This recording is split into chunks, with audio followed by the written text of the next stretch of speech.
The movement was begun by a scientist who discovered, quite by accident, these signals being sent. Please understand, they are safe as long as they are not discovered. Look out for Charlie. I want him dead. Let's talk about death metal. Death metal and voice of God weapons. And everything that we've talked about in every video on this channel combined into one story. So a few years ago, Cannibal Corpse, the guitarist Pat O'Brien, suddenly broke into a home, like his neighbor's house, saying that he was running away from aliens. And he had called his parents and other people earlier in the night saying that the rapture was coming and that the aliens were here and had landed and blah, blah, blah, blah, blah. He was clearly a victim of voice of God weapons. So they go into it here, and it says, according to the owner of the invaded residence, Pat was in atypical mental conditions and said that someone was behind him arriving at a certain moment. He even had to hide in a closet. So he was clearly being attacked with voice of God weapons.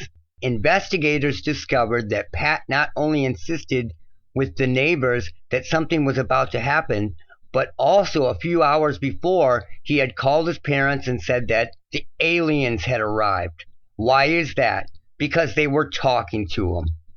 And now he's embarrassed, discredited, and totally screwed because they caught this guy by surprise.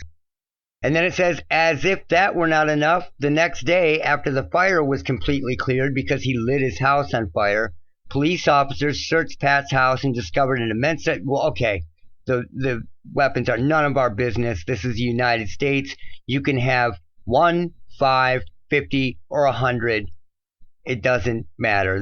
That's ridiculous. But they have to throw the weapons thing in there, right? But anyway, Pat O'Brien from Cannibal Corpse was completely and totally attacked with voice of God weapons, claiming to be aliens, just like Greg Giles, who was being relayed messages from quote-unquote the Ashtar Command for years and was being relayed these messages from the heavens, from these guys right here, the aliens, right? Before he finally figured out that it was a government mind control project. And when he finally came out and said it, his followers turned against him and said that the government had got to him. And now he was denying the aliens. Seriously. This is how deluded these people are. So the same thing happens to this guy in Florida, Pat O'Brien from Cannibal Corpse, and it's being played off as a mental thing, right? How old is this guy? 50-something? Late 40s? 50-something?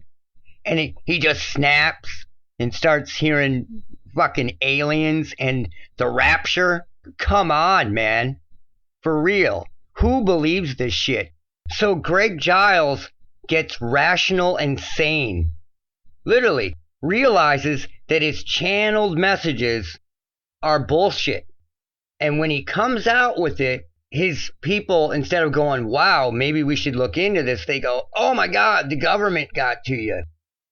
This guy's the bad guy now. All the alien people. This is how fucked up these people are. And it goes with the paranormal community, all that shit. As soon as you go against what they're interested in their belief system, they shut down completely. They can't handle it.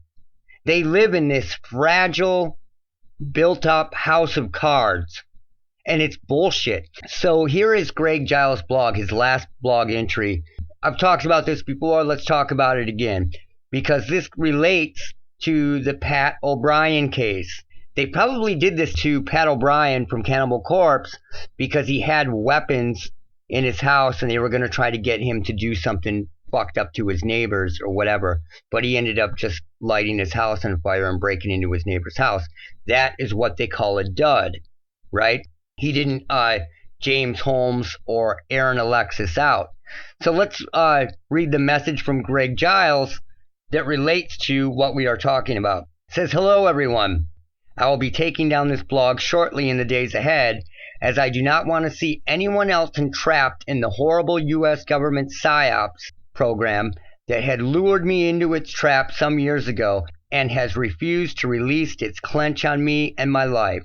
At this time, I am leaving this blog up simply to get this message out to the remaining visitors, and hope that they will share this message far and wide and reach those who have formerly followed my work. I have been unable to delete the associated content as PSYOPs agents have successfully hacked this blogger program. The so-called channeled messages I received claiming to be from my soul family from the stars were in fact simple radio waves sent by U.S. government agents, allegedly from an agency of the U.S. Department of Defense or U.S. intelligence community working in concert with blah blah blah blah blah, who help propagate enormous numbers of hoax news stories of UFOs and related space news. So this dude woke up, totally woke up, and these people in their fragile belief system completely snapped on him. And the dude is being totally and completely rational and sane about what was happening to him. It's madness. It's absolute madness. It's like the schizophrenic kid that I did that video on a while back and went into his audio, and he even says, I believe in that video, that a lot of times when they come to him and start talking to him, they sound like aliens. This is happening to all kinds of people. So the case of Pat O'Brien from Cannibal Corpse is just like Greg Giles and the myriad of other people who have dealt with this over the years. And aliens is just another script that they use on these people. Aliens, ghosts, demons, gods, dead loved ones, your neighbor, whatever. And it never is. And now Pat O'Brien has to deal with probably a mental diagnosis and whatever. And his life is fucked up because of it. And that kind of shit pisses me off. And that's it for now. Look out for Charlie.